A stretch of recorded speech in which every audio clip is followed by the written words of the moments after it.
Assalamualaikum warahmatullahi wabarakatuh. Jumpa lagi di channel YouTube Firman Panipahan. Kali ini kita akan mereview ILC terbaru ya. Ya mungkin ke depan kita akan terus mereview ILC gitu ya. Kali ini temuan ini kita membahas mereview ILC dengan judul kalau Anies menjadi calon presiden, siapa menjadi wakilnya? Berikut ini kita lihat. Kalaulah Anies jadi calon presiden, siapa calon wakilnya? Apa AHY atau yang lain?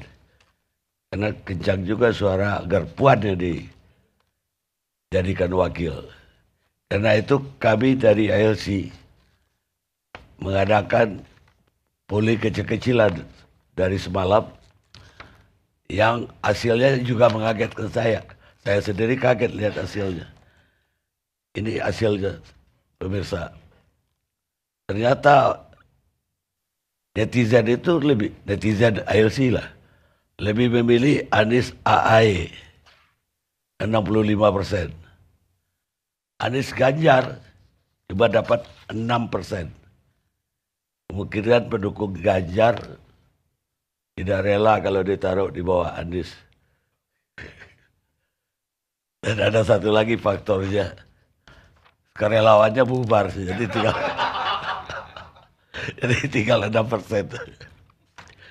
Kemudian Anies Kopipa itu dapat 24%. Anies Puan cuma 5%. Lebih kecil lagi, dan memang Puan belum banyak disebut-sebut. Belum banyak bergerak. Masih disimpan oleh Pak Masinton.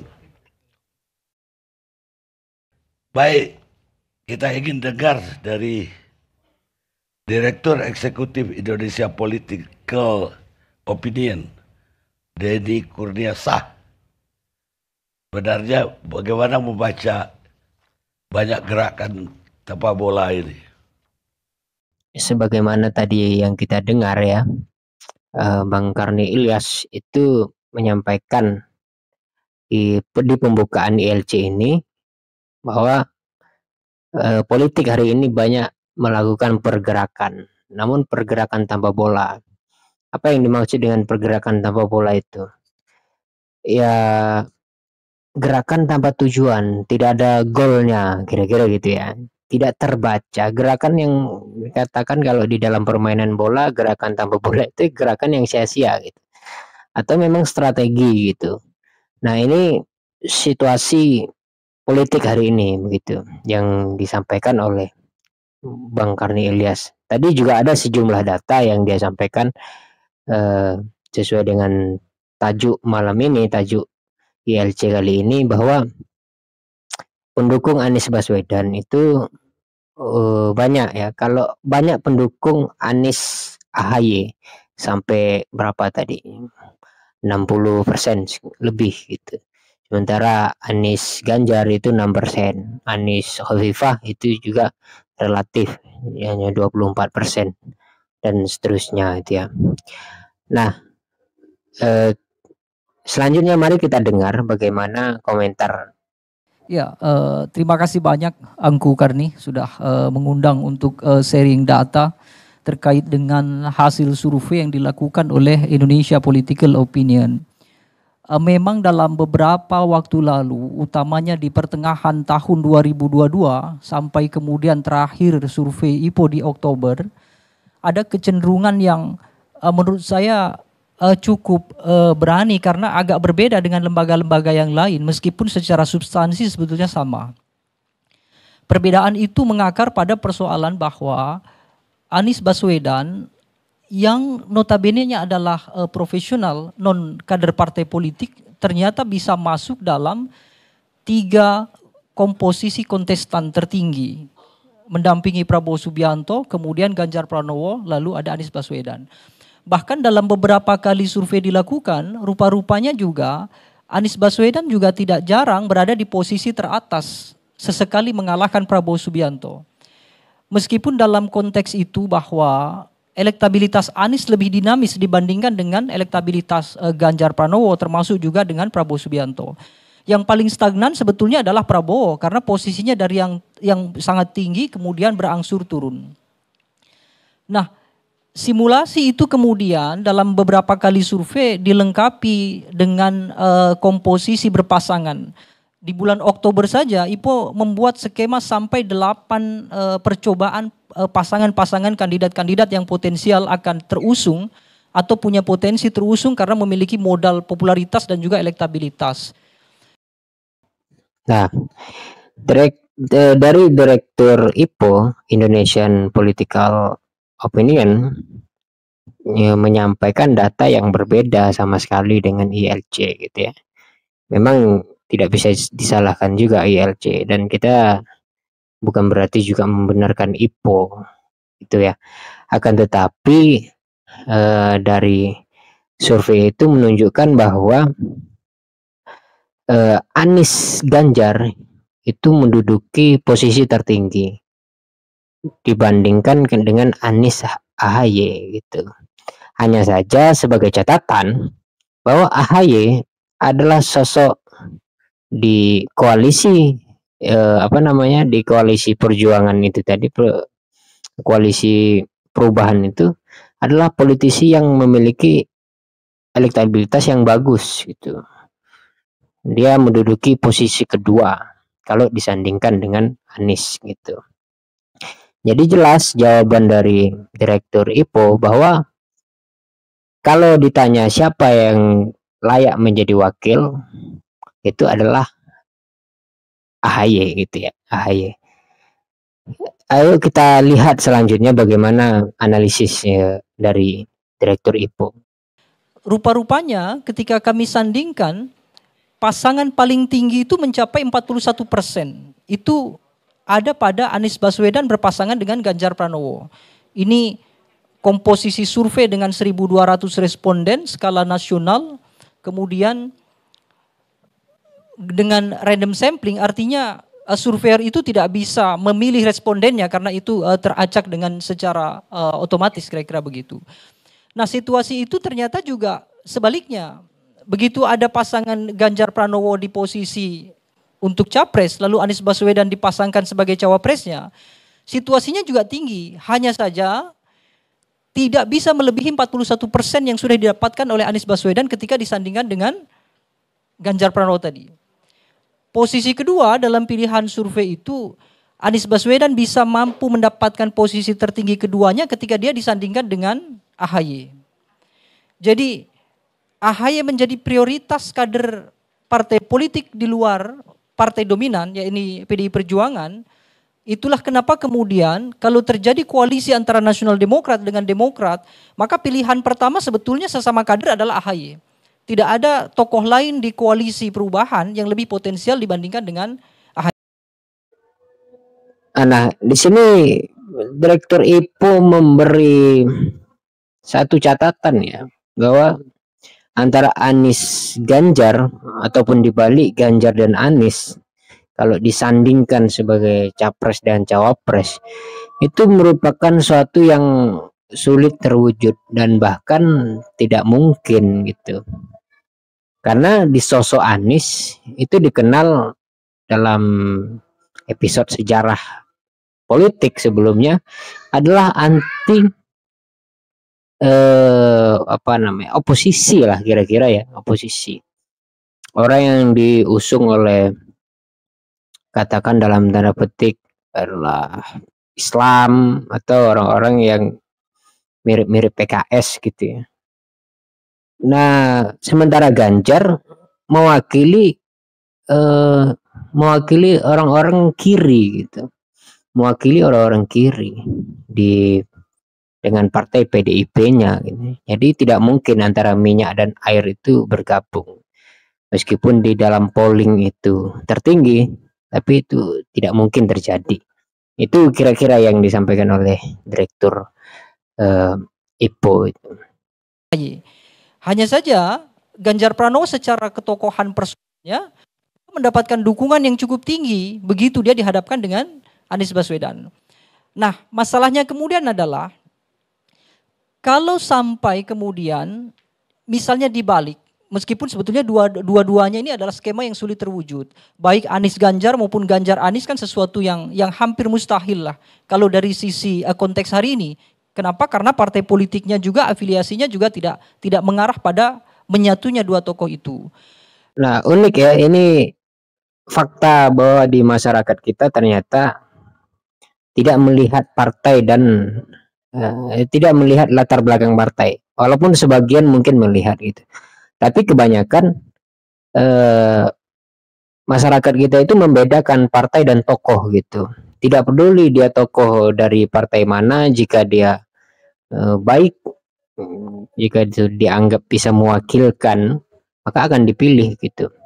Begitu juga ada sebagian masyarakat yang melihat partai gitu.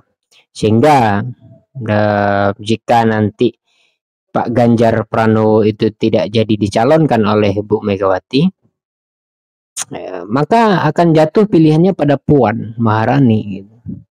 Kita ketahui Puan itu tidak begitu disukai oleh masyarakat. Tapi jika dia diusung, maka elektabilitasnya tetap tinggi gitu. Kenapa? Karena partainya tadi. Nah gitu kira-kira. Tapi ini menarik, ini fakta dan ini data yang bagus, data yang sangat mahal ya. Bahwa masyarakat kita itu memiliki dua model berpikir, dua jenis lah ya. Sama dengan orang ketika memilih Anies, tidak peduli partai apa yang mengusung gitu. Yang penting adalah Aniesnya gitu, atau Ganjar. Kalau orang memilih sosoknya tidak peduli lagi dengan partainya gitu. Dari survei itu kemudian kita bisa membaca ada perbedaan persepsi publik antara mereka melihat partai politik sebagai rumah besar dari masing-masing tokoh dengan ketika mereka melihat secara langsung tokoh yang akan maju. Artinya kalau kita pecah misalnya sampai ke wilayah-wilayah yang lebih detail, misalnya di Jawa Tengah misalnya, orang lebih dulu memilih PDI Perjuangan dibandingkan dengan Ganjar Pranowo. Ini satu keniscayaan bagi IPO terutama. Sehingga Ganjar Pranowo itu kalau dilepaskan di luar Jawa, itu potensi turunnya juga signifikan. Sementara Anies Baswedan, dia di Jawa tidak signifikan, tetapi di luar Jawa dia masih bisa menyelamatkan beberapa ceruk suara. Nah inilah kemudian dalam komposisi yang kolektif, Anies Baswedan itu kesimpulan di IPO tetap mendapatkan suara tertinggi dibandingkan dengan Ganjar Pranowo. Ini kalau dari sisi ketokohan. Kenapa begitu? Ya karena faktor Ganjar tinggi itu ya tadi itu. Semakin orang menyukai PDI Perjuangan, semakin orang simpati dengan Megawati, maka pilihan mereka pertama adalah Ganjar Pranowo kalau diusung. Tetapi kalau Ganjar Pranowo tidak diusung oleh PDI Perjuangan, maka Puan Maharani yang hari ini elektabilitasnya kecil, tapi elektabilitasnya cukup tinggi, itu bisa saja mendapatkan ceruk suara yang tadinya adalah suara dari Ganjar Pranowo. Jadi ini memang agak dilematis. Kenapa? Karena bicara Ganjar berarti berbicara dinamika suara yang sedemikian cepat. Ganjar diusung oleh non PDI Perjuangan bisa saja suaranya berbeda ketika dia diusung oleh PDI Perjuangan.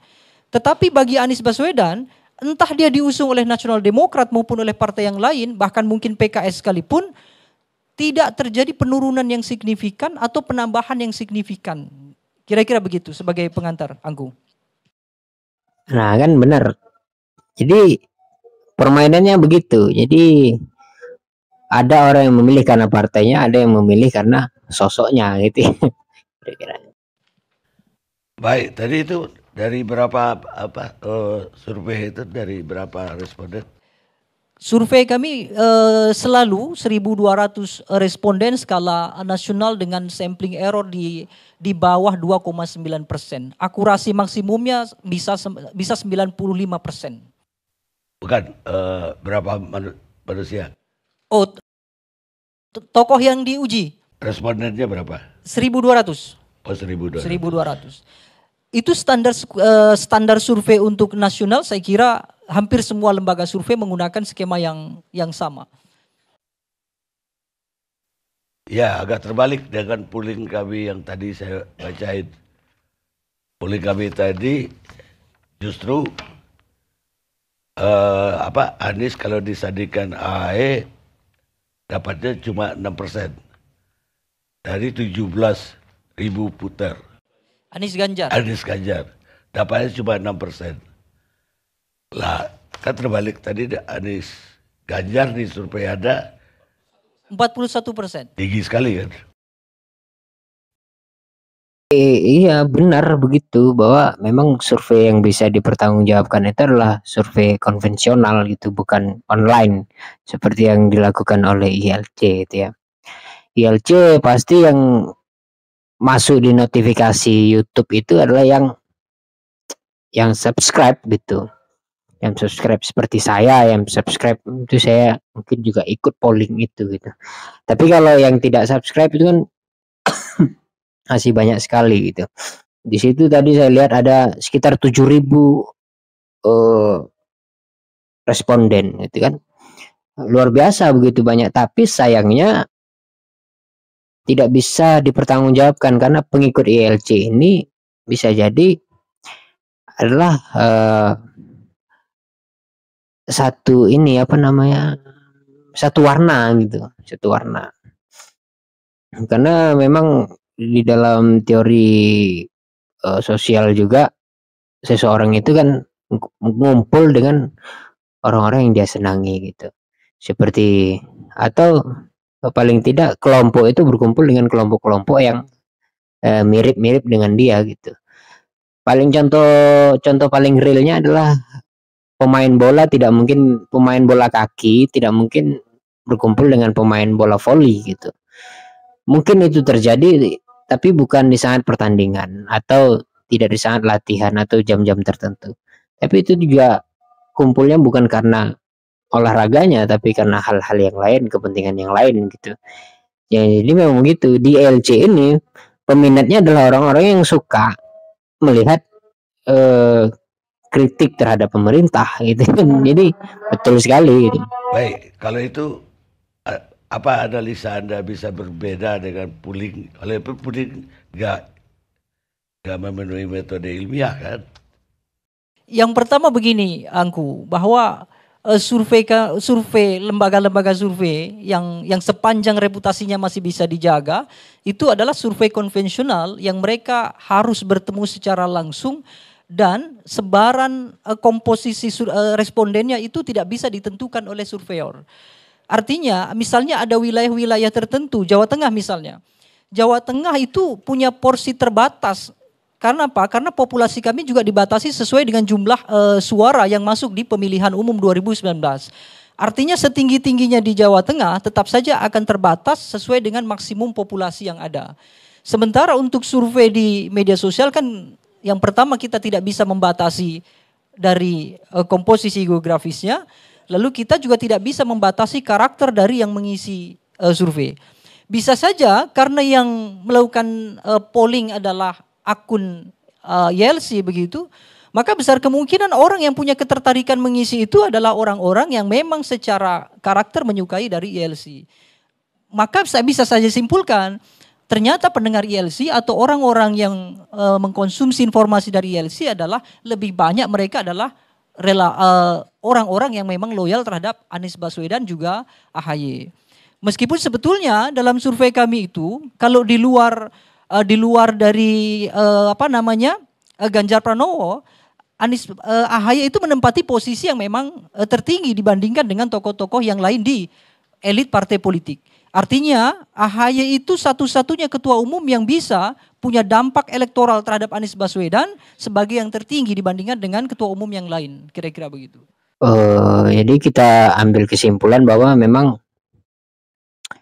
kalau ditanyakan siapa sih yang menjadi bakal wakil calon gitu ya, bakal wakil calon Anies Baswedan, jawaban yang sangat rasional adalah AHY gitu.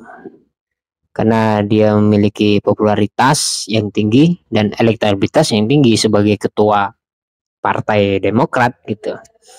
Tapi itu lagi-lagi akan tergantung kepada ketua-ketua partai gitu, pimpinan-pimpinan partai dan para tokoh di partai gitu. Seperti yang dikatakan Direktur IPO tadi, tidak mungkin Anies Ganjar karena itu seperti minyak dan air ya, tidak mungkin bisa menyatu. Kiri dan kanan itu pasti berselisih gitu. Saya kira itu kalau kita ambil kesimpulan dari Direktur IPO tadi.